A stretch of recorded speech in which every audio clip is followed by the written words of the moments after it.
Boa noite.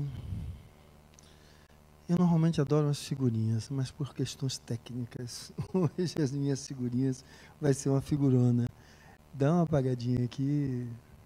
Eu pedi ao Rodrigo, que é uma das estrelas desse trabalho, só que não visto pelos olhos de vocês, né? Porque sem ele não teríamos todo o auxílio do trabalho que é feito aí, e em nada menor do que a fala que eu vou fazer agora, porque afinal, o valor da vida, quando a gente vai entendê-la como escopo de aprendizado, se chama trabalho.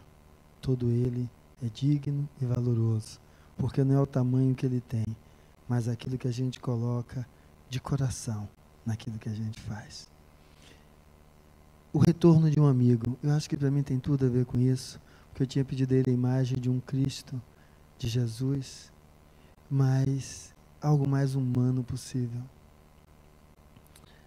Porque nesse texto, o amigo que retorna, ele está falando de um encarnado que desencarna e retorna à vida espiritual. Eu acho que nós precisamos romper algumas crenças. Uma delas é de que a morte transforma. A morte não transforma ninguém. É igual aquela história da viagem. Você está cansado, acabado, estressado. Eu vou fazer uma viagem para relaxar. Volta, às vezes mais estressado do que foi. Depois de alguns dias está de novo no mesmo movimento. Porque a questão não é sair do ambiente. A questão é transformar-se no ambiente. Porque não é o ambiente que lhe determina, é você que determina o ambiente. Quando nós trazemos para nós essa responsabilidade e esse olhar, a nossa vida se transforma significativamente. E isso é o que me apaixonou na doutrina espírita. Por quê? Porque ela me tirou do lugar de pedinte. Eu tinha uma formação religiosa, católica, mesclada depois com a Umbanda, o Candomblé, e tinha algo com que eu me debatia desde pequeno. Uma delas era, nos ritos, né, da igreja, a necessidade daquela ritualística, senta, levanta, volta, aquilo me incomodava. Não acho que seja ruim não, me incomodava a mim, porque tem o porquê daquilo existir. E outra coisa que às vezes eu ia, eu estava sempre olhando para aquele altar e olhando para aquele altar a pedir.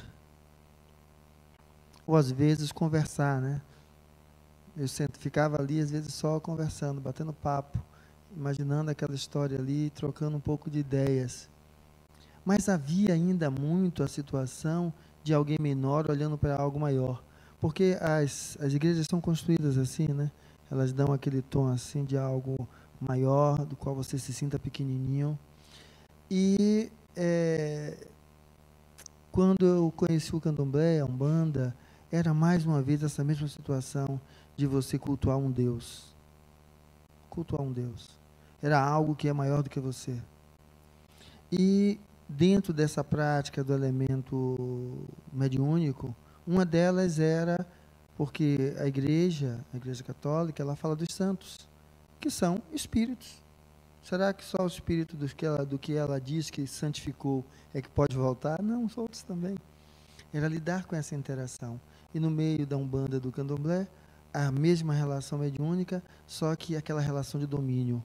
O orixá, o caboclo, tomar você e você está ali apagado naquele momento da comunicação.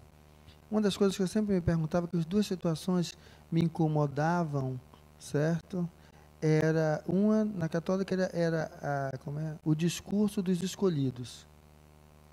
E dentro da Umbanda, do Candomblé, o discurso, porque se havia alguns escolhidos, na católica havia o resto que era jogado para o lado, né?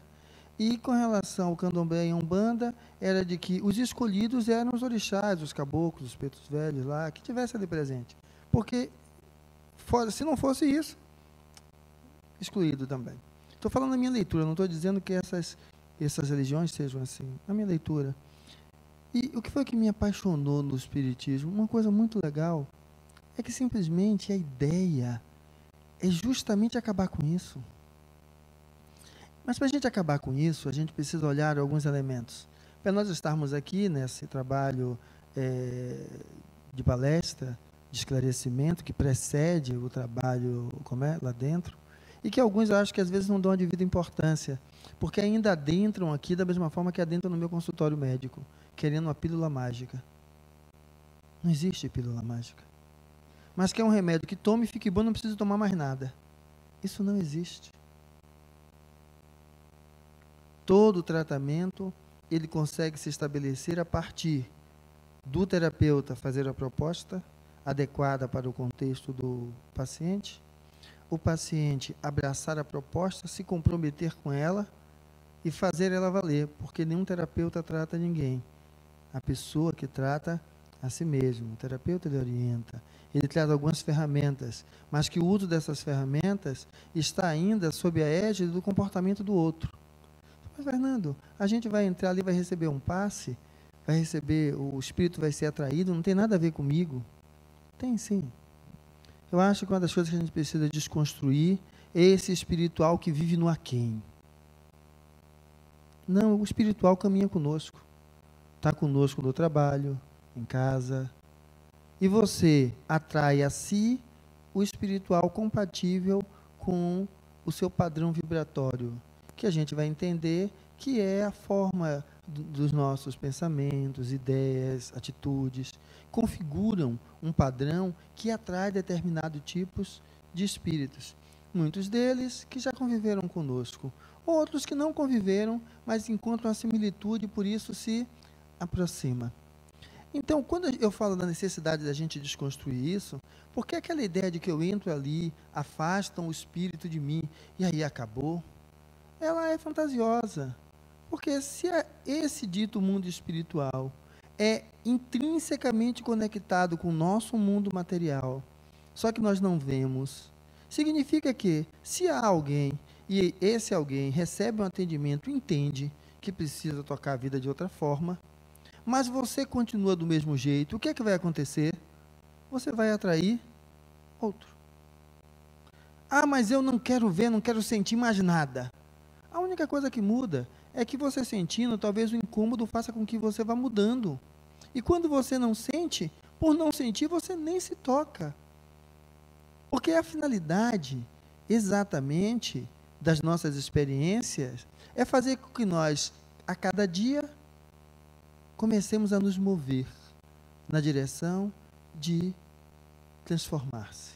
Transformar-se em quê? Em algo cada dia melhor. É sempre assim. A proposta da vida não é uma proposta punitiva para ninguém. E naquela frase que está na entrada do salão, eu não posso voltar atrás e fazer um novo começo, mas eu posso começar agora e fazer um novo fim. Se nós, ao virmos, vocês veem, acho que aqui são 4, né, sessões, alguns fazem 8, começarem a buscar desconstruir esse espiritual, que é aquele espiritual que tem controle sobre você. É um espírito virado no cão, que ele pode fazer o que quer com você. Não, ele vai fazer com você o que você permite. Ele vai fazer com você aquilo que você dá espaço. Porque a relação de vida não é essa. Mas, Fernando, mas eu não vejo, eu não sinto, e eu estou mal. Sim, vamos falar que você vai precisar rearrumar as suas energias. Mas vamos entender isso da seguinte forma. Olhe para a sua vida cotidiana. Veja seus amigos. Quantos são influenciáveis pelo outro? Maria vai com as outras. Dá algumas alfinetadas e a pessoa já vai no caminho. Começa a perceber que você faz a mesma coisa. Mas, Fernando, não, eu sempre estou interpretando as minhas atitudes. Eu tenho 20 anos de espiritismo, eu sou extremamente estudioso em filosofia, psicologia, sociologia, antropologia, mas vou olhando o tipo do alfinete utilizado para lhe colocar no lugar que o outro quer, se é adequado para o perfil que você tem. Então, o que é que acontece? Você está usando todo esse arcabouço de conhecimento, não para se libertar, mas para se manter congelado aonde você está. Você sempre tem assertivas quanto à crítica frente ao outro. Sempre tem uma colocação de que aquilo pode ser lá de outro jeito. Não é uma colocação aonde lhe leva a ser mais humilde com o outro. Não é uma colocação que lhe leva a compreender o outro. Compreender não é aceitar. É compreender o processo lá que está com o outro.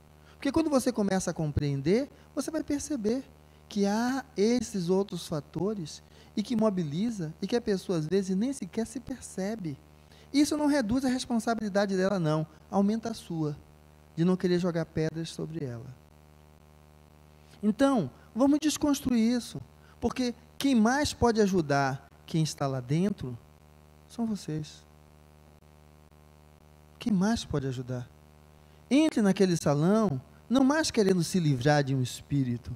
Entre naquele salão com o mesmo desejo que você vai ter aqui nesse salão. Despertar.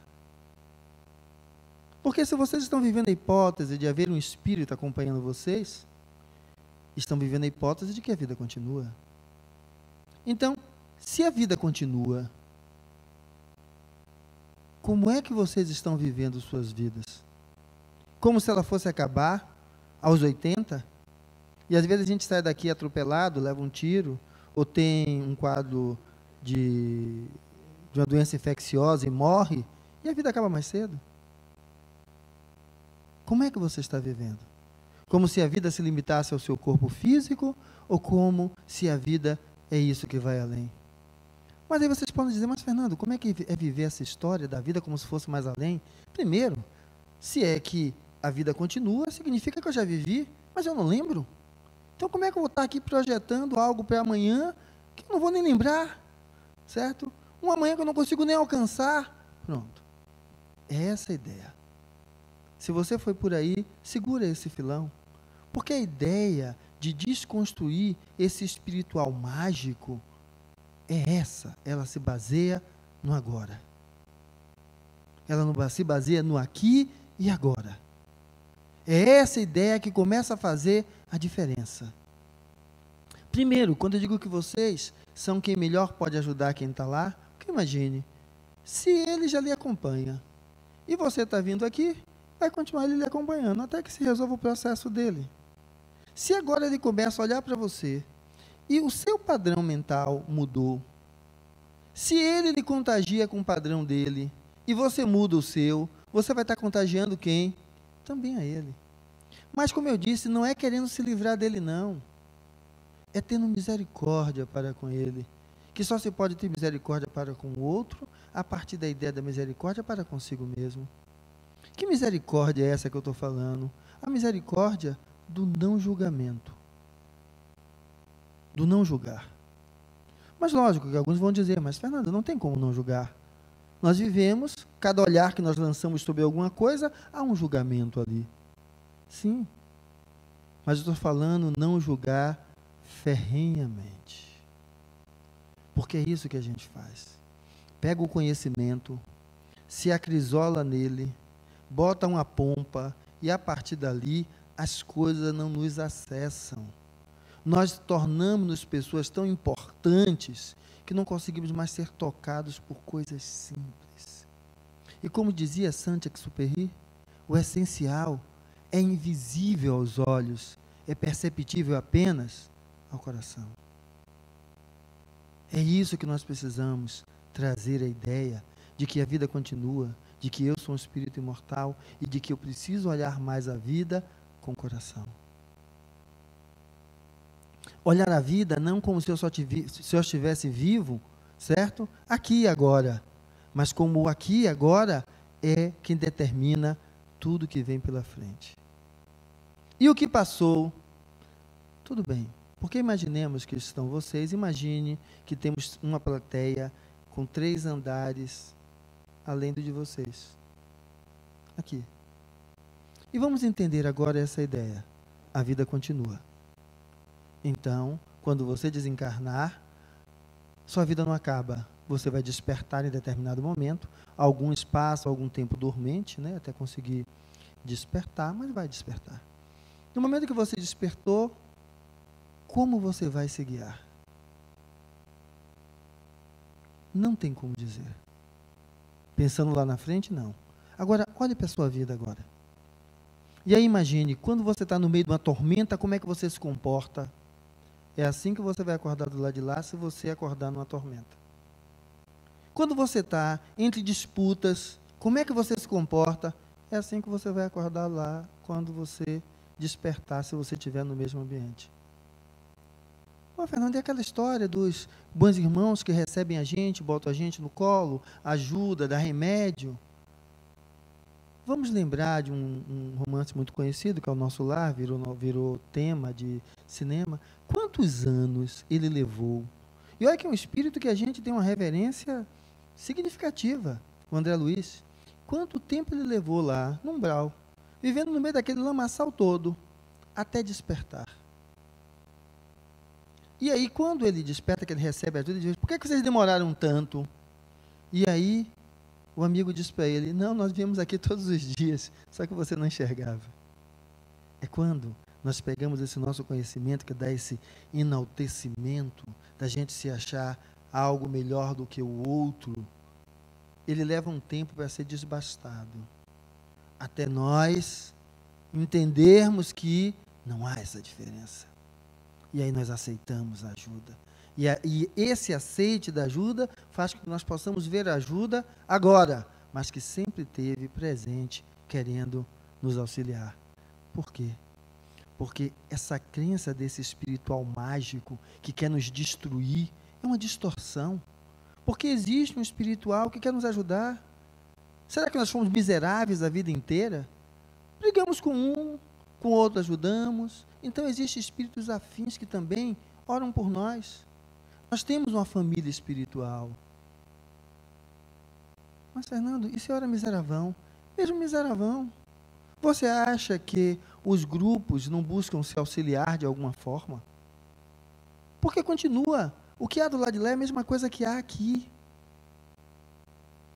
Então, a ideia é que a gente, então, imagine que tem essas três plateias, e aí o que é que a gente vai dizer para eles? Eles estão irritados, ferrenhos, porque eles acham que vocês fizeram algo para com eles. Alguns não acham que vocês fizerem nada, mas vocês funcionam como canudinhos excelentes. Tem alguns vícios que eles não podem mais vivenciar com as sensações, porque não tem um corpo físico. Aí ele se utiliza de seu corpo para vivenciar aquelas experiências. Então não há nenhum vínculo de destruição, não. Ele quer até um vínculo de preservação, para ele não perder o canudinho. Ele vai lhe utilizar como elemento de absorver as energias que ele não consegue mais fazer. Energias normalmente ligadas a quê? Como é? Movimentos de caridade? Não. A não ser que seja aquela caridade, né? Falta tanto homem por aí, então deixa eu me distribuir entre várias mulheres para fazer a caridade para elas, né? Então, se for caridade desse tipo, pode até ser. Ele vai estar o quê? Nas suas viciações. Comendo, bebendo, no sexo, no apego ao dinheiro. É nisso que eles vão estar absorvendo esses elementos. Então, o que é que acontece com eles? Seja vendo vocês como alguém do passado, seja preso a essas viciações, o que é que acontece com eles? Eles não avançaram no tempo. Eles estão presos a um momento daquele desencarne dele, que ele vive psiquicamente como se fosse o aqui e o agora. Então, o tema, um amigo que voltou, é o amigo que voltou desse jeito, porque ele não voltou. Ele continua preso aqui.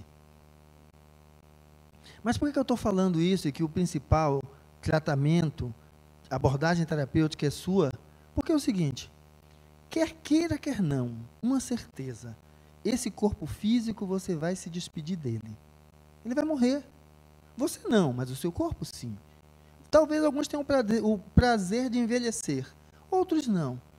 E nesse momento, talvez seja você, fora do corpo, alguém igual a ele, daqui a mais algumas décadas, em uma sala como essa, também sendo atendido. Por quê?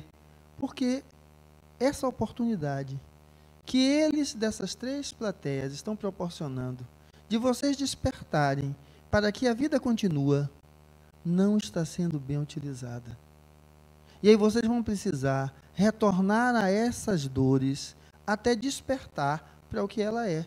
Como André Luiz ficou anos no umbral até despertar e poder receber o auxílio que precisava.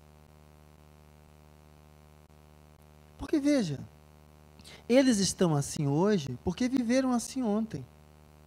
Então a nossa proposta é sair desta visão de um espiritual mágico, seja por mal, seja por bem. Porque o espiritual mágico do bem é Chico, materializa ali, me dá um passe e meus problemas estão resolvidos. Peraí. Jesus não pôde fazer isso. Jesus disse para aquele que foi baixado numa cama, paralítico, depois de curá-lo, levanta, pega a sua cama e vai. Ele disse para Madalena, mulher, não peques mais. Ele disse o contrário, Madalena, agora você está blindada. Pode ficar à vontade, que nada vai acontecer com você. Não.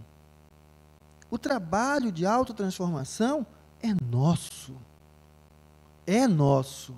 Nenhum espírito vai fazer isso por nós, nem Jesus. Ele andou com os 12, na hora que o negócio apertou, o que foi que os 12 fizeram? Tchau. Andaram com ele, ouviram ele falando, e a transformação não ocorreu.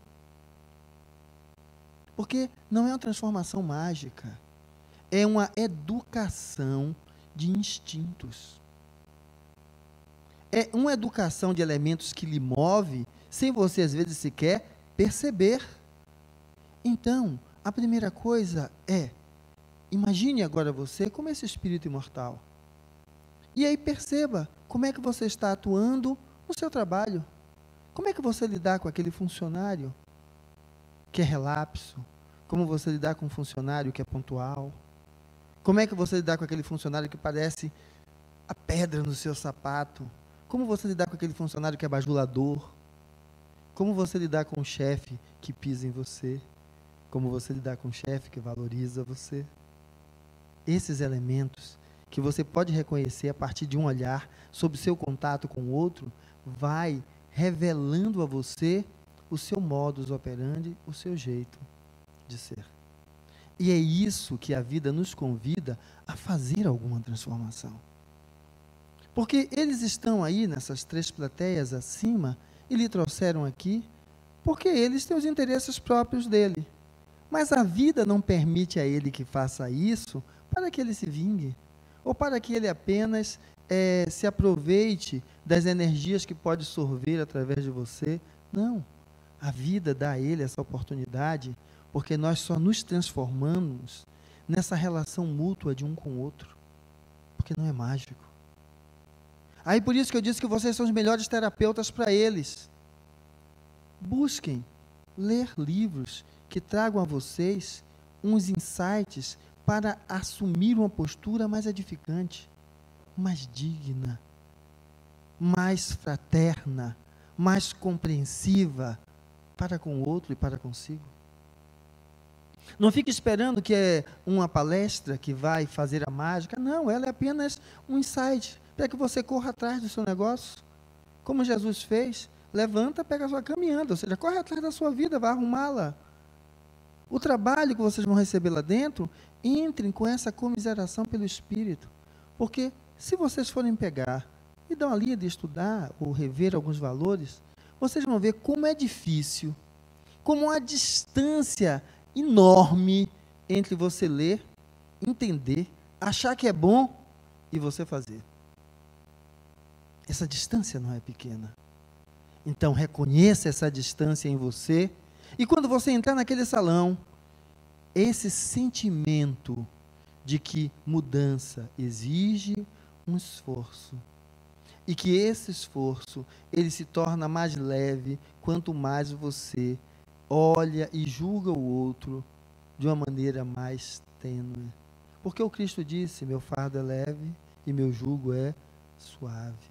Não é que você não vai julgar, porque nós Vivemos dentro dessa relação, mas quando você valorar, não coloque peso demais em nada. Nem em nada bom, para não ficar eufórico, e nem em nada ruim, para ficar depressivo. E ficar como o PMD, que fica cada hora num canto diferente, porque não consegue encontrar o ponto do meio. Como o nosso amigo Buda dizia, a corda da citara. Se você aperta demais, ela rompe, não toca. Se você folga demais, ela fica frouxa e o som não sai. Ela tem um ponto de ajuste. É esse o convite de estar aqui e trazer a si a ideia de que realmente pode existir uma influência espiritual. Então comece a se trabalhar na sua conduta no dia a dia, para que amanhã você não esteja aqui. Só que os frutos desse trabalho, você não vai ver amanhã não, você vai ver hoje. Quer ver uma coisa simples? Você chegar em casa, e quando chegar em casa, pegue lá a companheira, o companheiro, os filhos, abrace, dê um beijo, faça uma brincadeira, faça uma cosquinha, abrace com carinho. Mesmo que ele esteja cheio de espinhos, porque você veio para cá em vez de estar lá com ele. Ou seja, busque fazer do seu movimento de busca, de contato com o sagrado, um elemento que transforme a sua conduta. Que mude você. Nas coisas pequenas mesmo. É que você chega em casa para jantar porque não jantou, e na hora que você tirar as coisas da geladeira, primeiro, não vai encontrar nada quente. Não brigue com a criatura, pelo contrário. Tire suas coisas. Bote seu prato, termine de comer, vai lá e ainda dê um beijinho. Lógico. Não se coloque como aquele crítico ferrenho. Para quê? Para alimentar energias de desarmonização no que já está desarmonizado. Você não veio para cá buscar essa conexão com o sagrado, que lhe ajudasse a lhe curar, a fazer com que essas energias negativas não estivessem conectadas a você? Faça você o caminho. Se não encontrar nada, faça a sua comida lá e coma. Ainda agradeça porque tem.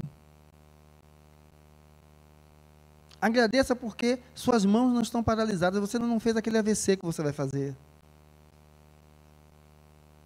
Você pode voltar a dirigir no seu carro, porque não fez aquele infarto ainda que você vai fazer.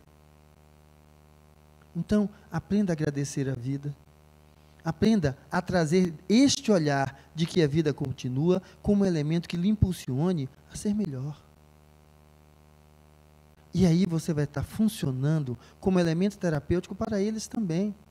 Porque nós aprendemos por similitude. Se você pode, eu também posso. Que foi o que o Cristo nos disse? Vocês podem fazer milagres maiores do que os meus. Então, vamos olhar para o outro com esse olhar de comiseração, entendendo a dificuldade do outro, de se desapegar de determinados vínculos que ele estabeleceu, ou por ainda nos enxergar como o passado, ou por estar nos enxergando como forma de conseguir energias que ele não consegue mais disponibilizar, absorver de outra forma. Então, olhe diferente. Sabe por quê eu estou frisando nisso? Porque vocês não falam sempre da oração do Pai Nosso, alguns gostam da Ave Maria, da oração de São Francisco. São palavras. Esse sentimento que eu estou colocando é uma oração. Porque esse é o sentimento que olha para o outro agora como irmão. Que sabe e entende que é difícil. E que vai lá dentro elevar o pensamento a Deus, aos irmãos de luz, os espíritos mais esclarecidos, aqueles espíritos familiares dessa pessoa que está com você, para que eles possam ajudá-la a despertar para algo que você está se propondo despertar. A vida continua. Para que ficar preso a uma experiência do passado? Continue sua vida, você é livre. Para que continuar a vida preso a esses vícios? Mas lógico que sempre aparece alguém e diz assim, diz para eu me libertar e você está aí se regozijando na farra. A questão de você se ver como espírito imortal é justamente isso. Imagine que farra for, maconha, cigarro, cachaça, mulher, homem, o que for. alguém comer filé mignon todo dia, tem uma hora que não suporta mais. Ou seja, algo que você julga que é maravilhoso, viva dentro daquilo continuamente, ninguém suporta. A viciação é isso, ela lhe destrói, porque ninguém suporta. Então não é dizer que a droga é ruim, não, porque se ela fosse ruim não atraía tanta gente. A sensação que ela traz, inicialmente, é boa, só que depois você começa a fazer tudo para ter aquela sensação de novo, porque a falta dela é uma sensação miserável, que a gente vai chamar de síndrome de abstinência, na linguagem médica e psicológica, porque às vezes tem componentes orgânicos e psíquicos. Ele começa a buscar aquilo para não sentir a dor da falta. Sim, Fernando, mas nas outras coisas, comida. O gordinho, como eu que estou com a camisa de lista de bolinha, a bolinha está aqui, e que eu sei que o aumento da circunferência aumenta a minha probabilidade de complicações e de morte mais precoce. Seria simples, fecha a boca, vai fazer dieta, vai fazer, você começa na segunda, termina na terça. Eu não estou dizendo para dizer, está tudo bem, não, entenda, e aí você vai trazer para você. Não sou viciado em nenhuma droga ilícita, mas eu posso transformar a comida, que é algo essencial, em uma droga lícita. Então, não é o que, é como eu estou me utilizando dos elementos que a vida me dá. Então, começar a olhar desse jeito, para buscar trazer o quê? Uma responsabilidade. Olha, eu vou começar então cheguei em casa de noite, quando eu abri a geladeira, não vou pegar a feijoada, o mocotó, aquele salame e comer metade dele inteiro.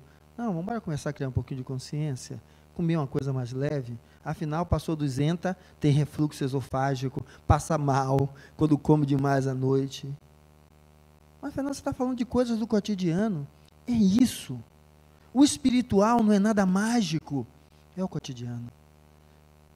Para vocês entenderem isso, um dos elementos que demonstra o processo obsessivo, alguns de maneira mais graves, é que a pessoa perde o seu autocuidado. Ela deixa de cuidar de si mesma. Recupere o seu autocuidado. Passe a buscar gostar de si mesmo.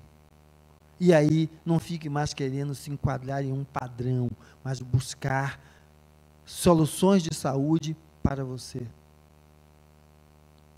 Quando você está fazendo isso, o que é que você está se construindo? Quando você desencarnar, seja daqui a alguns instantes, seja daqui a alguns anos, e você acordado lá de lá, você vai continuar o quê? A mesma coisa. Alguém que sabe olhar para a luz e guiar-se por ela, sendo essa luz não algo mágico, mas algo que lhe induz a perceber que a responsabilidade pela sua vida é sua. É você que dá o tom à sua vida. E aí, essa história de o amigo que voltou, é o que vão dizer do lado de lá. Opa, velhinho, você voltou? Porque somos uma grande família espiritual.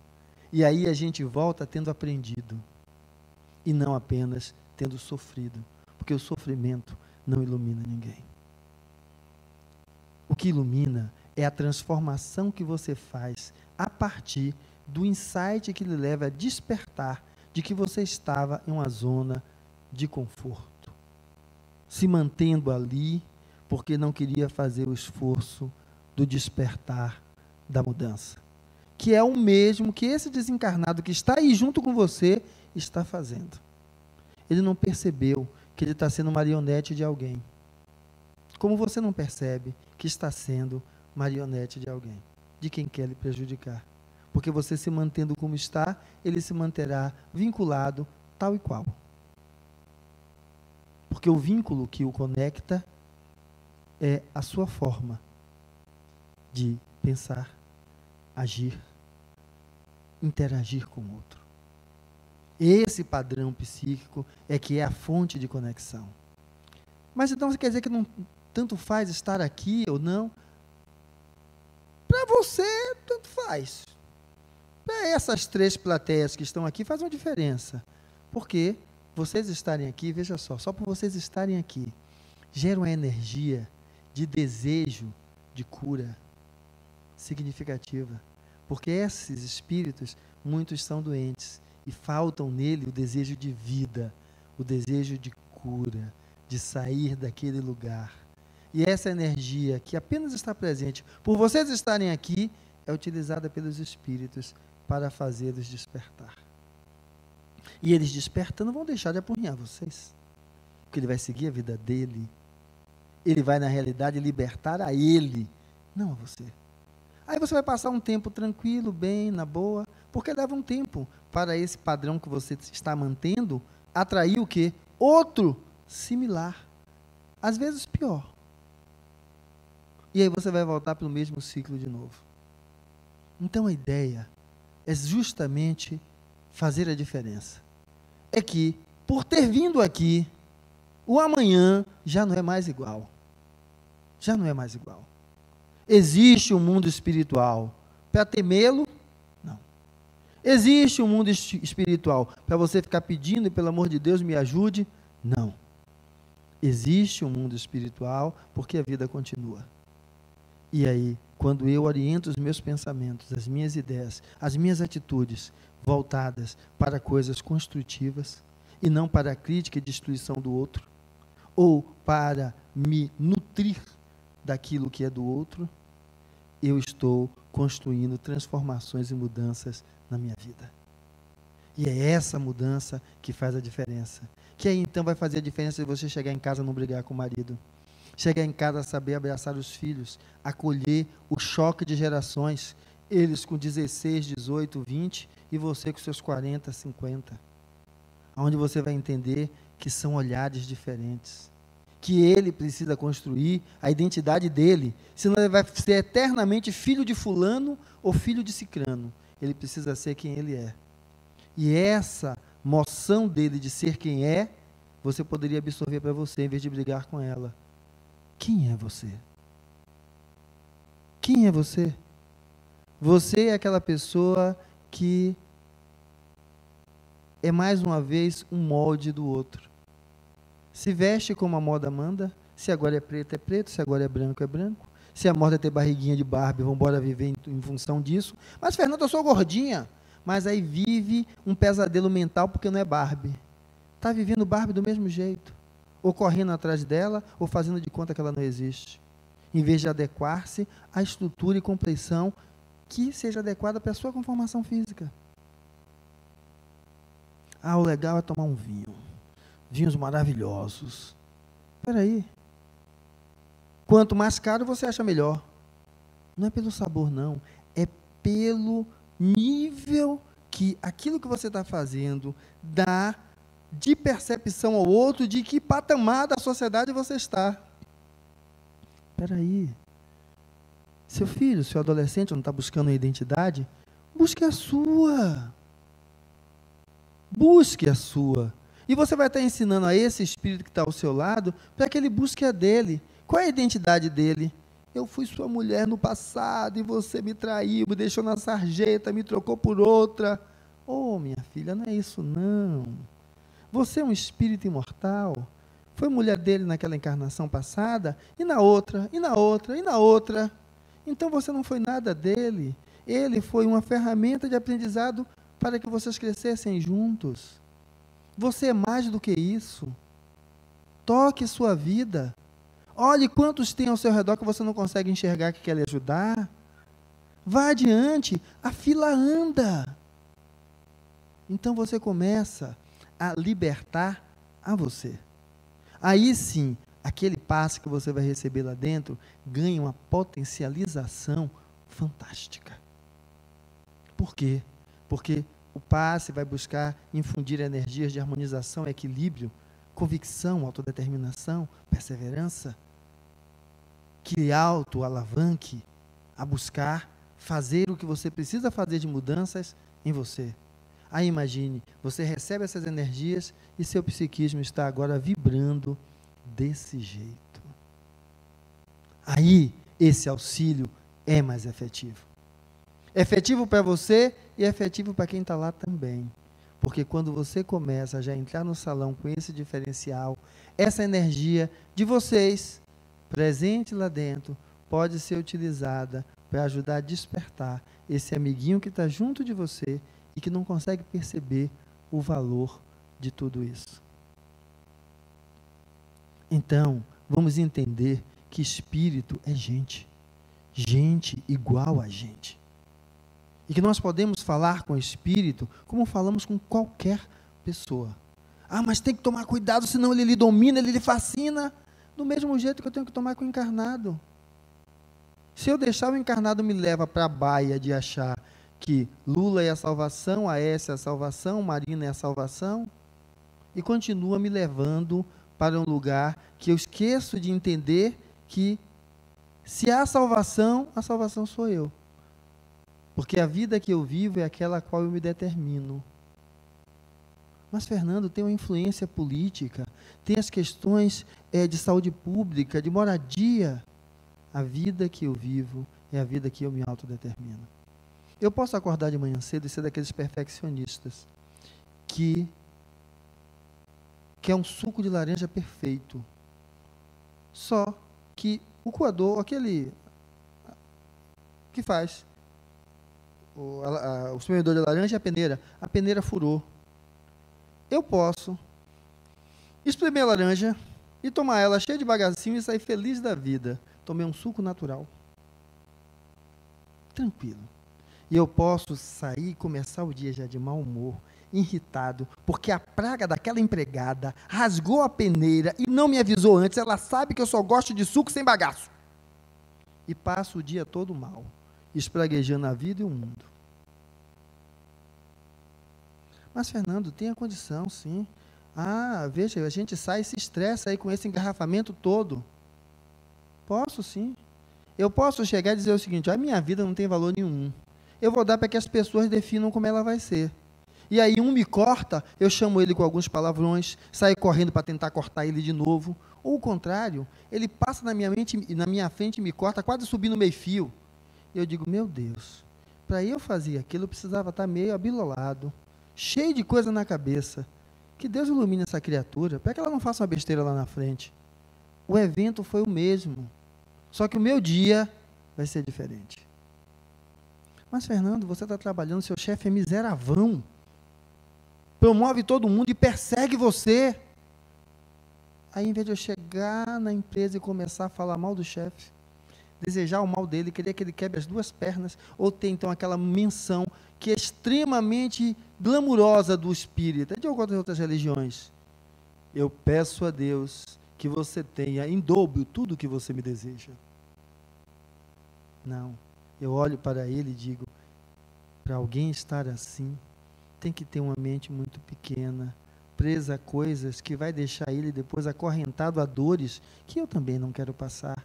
Então, em vez de perder meu tempo criticando ele, vamos embora estudar, fazer um concurso, mandar um currículo para outra empresa se qualificando melhor, e olhe você agora estando em outro patamar, e o outro ficou para trás. Mas, Fernando, meu filho terminou sendo assassinado por um assaltante numa dessas sinaleiras, isso é culpa do serviço público, de segurança pública que não existe. Tudo bem, nós temos uma ação, um efeito de massa, mas sabe do que é que você está sendo vítima? De você mesmo. Porque você só olhava para o seu umbigo. Você só olhava para o seu umbigo. Você não olhava para tudo que está aí. Porque está claro, se eu continuo corroborando para que tudo esteja aí como está, defendendo Lúcia, Écio, Marina, não sei quem, e não sendo digno na minha conduta, aonde, por exemplo, vai ter uma vaga de emprego na empresa, aí eu privilegio meu irmão, minha irmã, meu amigo. Estou fazendo o mesmo que eles. Aonde, quando eu vou fazer uma compra para a empresa e eu poderia fazer uma busca de orçamento mais acessível, de fato, que cumprisse aquilo que precisa, eu não, dinheiro da empresa, manda aí qualquer orçamento, manda fazer. Estou fazendo igual a eles fazem com os orçamentos públicos. Ou então, ao contrário, vai precisar botar aqueles vidros de segurança, aí eu vou lá na empresa, ela diz, olha, vamos fazer um acerto aqui, faça o acerto comigo, eu vou botar de todos os carros e boto o seu também. Eu digo, eu não aceitei propina, não foi um brinde. É o que eles também estão fazendo. Então, comece a olhar. Comece a olhar que a gente começa a perceber, então, que a possibilidade de ao desencarnar, alguém nos receber, dizendo, meu amigo voltou. Esse para onde voltou e como voltou, só depende de você. E se você então emana essa energia quando entrar naquele salão, durante a sua estadia lá, ore de coração, com sentimento, com emoção, não só com palavras, para que aquilo que você acredita lhe ilumine, ajudando você a superar as suas limitações, e que ilumine esta pessoa que está aí ao seu lado, ou essas pessoas, porque também não conseguem perceber que a vida tem outros valores, que a vida nos convida a outras possibilidades. A vida nos pede que a gente retire a máscara da inércia, por achar que não dá mais. Eu já tenho 85 anos, o que é que eu posso fazer? Eu adoro uma velhinha que tinha aqui, na época que a gente fazia o trabalho de cura, e aí, que eu fazia o trabalho de cura naquele salãozinho menor, e ela com câncer de pulmão, né? Eu vendo, já era um quadro avançado, e como médico eu sabia que aquilo ia para lá, né? E aí um dia a velhinha chega e diz, e aí, como é que a senhora está? Ela diz, eu estou bem, meu filho. Eu fiz, então melhorou o câncer? Ela fez, não, o câncer continua me comendo, mas eu estou bem. Eu estou aproveitando os dias de vida que eu tenho para me reconciliar com os meus, porque eu fui tão engangenta sem necessidade. Eu me prendi a tantas coisas que não tinham valor, e agora que eu estou tendo um tempo de vida, eu estou aproveitando para isso, porque o meu corpo fica, mas meu espírito continua. Então é isso que eu estou dizendo. Sempre temos o que fazer. Tempo sempre há. Se veja como espírito imortal. E não se permita continuar nessa mesma postura que você está. Aproveite a oportunidade do desconforto que esse amiguinho que está ao seu lado está lhe causando, para que você desperte e não seja você amanhã o desconforto de alguém que encarnado estará. Aí sim, você vai estar fazendo a diferença. Aí você vai estar aproveitando a dádiva que Deus lhe deu. E que é simples. Tem uma parábola, que é a parábola do mancebo rico, aonde esse mancebo quer seguir a Jesus, e aí Jesus diz a ele, né, para se desvincular de várias coisas, né, e ele diz que tudo aquilo ele já fazia. E era um cara legal mesmo. Aí Jesus diz, vá, venda suas posses e dê para os pobres e me siga. A criatura não conseguiu ir. Não conseguiu ir. E aí, ou seja, aonde está o seu coração, aí está você. Então, veja se o seu coração não está nos seus bens, que o espírito, quando se desprender desse corpo, não vai poder levar.